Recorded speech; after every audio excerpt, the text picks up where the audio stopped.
Alright people, this is just a quick unscripted video in defense of the my Chancellor, Mrs. Angela Merkel.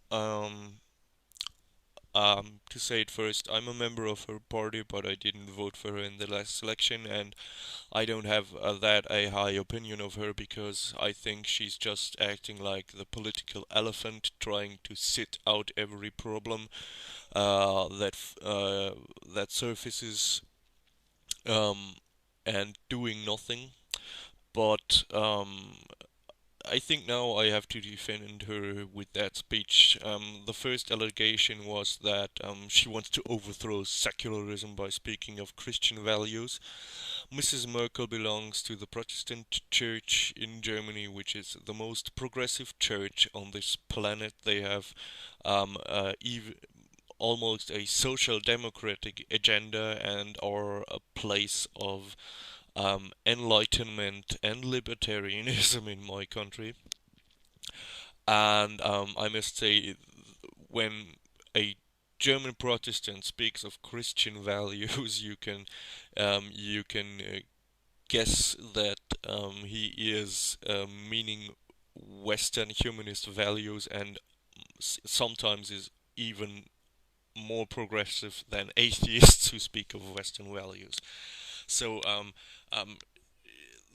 this it's a sham to accuse her of breaking secularism or bringing Christian fundamentalism into politics. She's a member in a Christian party, and she has to keep a grasp on her voters, and so she defended Christian values. And I must also say I'm an atheist, but Christianity is a part of Germany since 1,000 years, and Christianity adapted to Germany.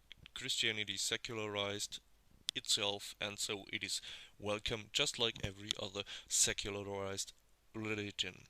Now, speaking about the alleged intolerance against migrants. Alright, the situation in Germany was that we had a really fucked up migration policy. The rightist parties always said, no, we are no country of migration, and so we don't need to care about the topic.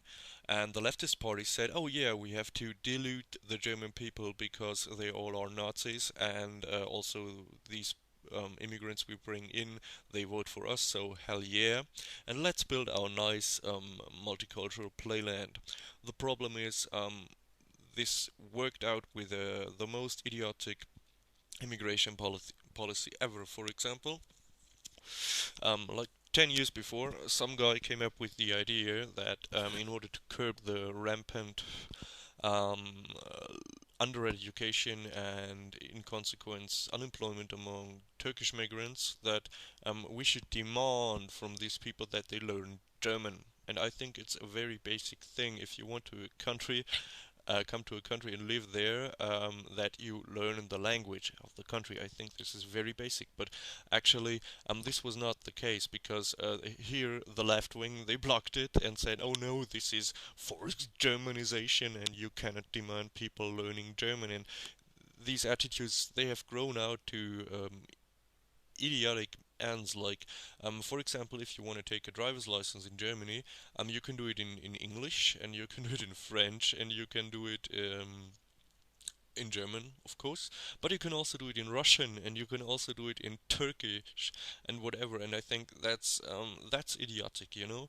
Or for example, if you demand social welfare in that country and you don't speak the language, you're actually helped by a paid interpreter by the state to order to help you and fill out your forms. I think this is just in helping people who come here and live in their cocoon of their host society, and that's not good. Sometimes you gotta force the people out of their parallel society, and that's exactly what Mrs. Merkel speaks about. And I think that we have a minority of immigrants who don't want to integrate, who give a shit or even detest German society, and who don't even want to speak the language. And this is a problem because these people they end up as political fanatics like Islamists or gangsters because they have no chance in our society. If you don't speak German, you won't get a decent education in Germany, and if you don't speak German, you have no chance at the job market. And I think that's okay.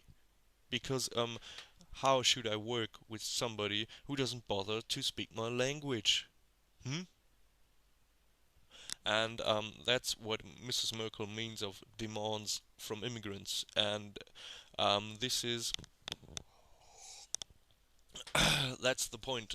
And the immigrants will also benefit from it because fewer will end up on the very low scale of society. And also, what I have to say, we had no economically driven immigration policy. In the 60s and 70s, we had it. We took in a lot of unskilled Turkish workers, and now we don't need any more unskilled people because we don't have enough job for our own undereducated guys who are already here, like, and I say Germans, Turks, or whoever.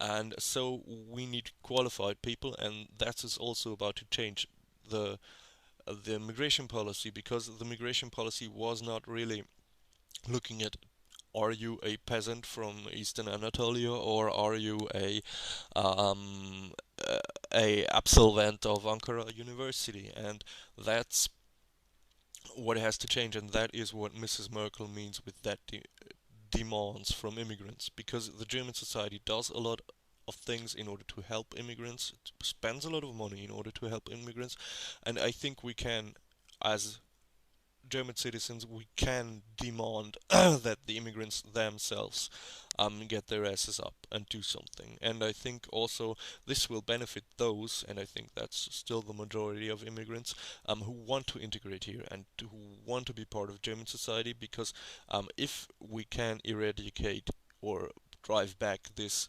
parallel society which has formed within our big cities, there there will be less prejudice among those who take integration and who take Germany seriously.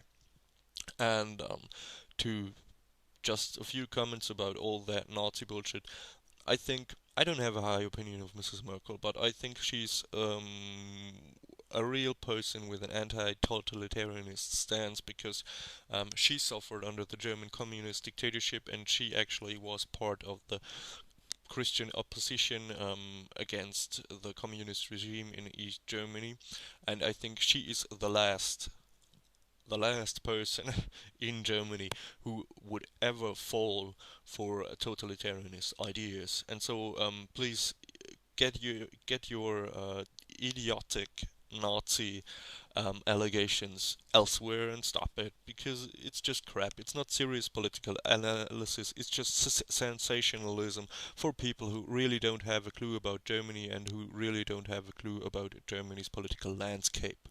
So, thanks for listening. I hope you can ignore all my stumblers in the video. It was unscripted and quick. So, bye bye.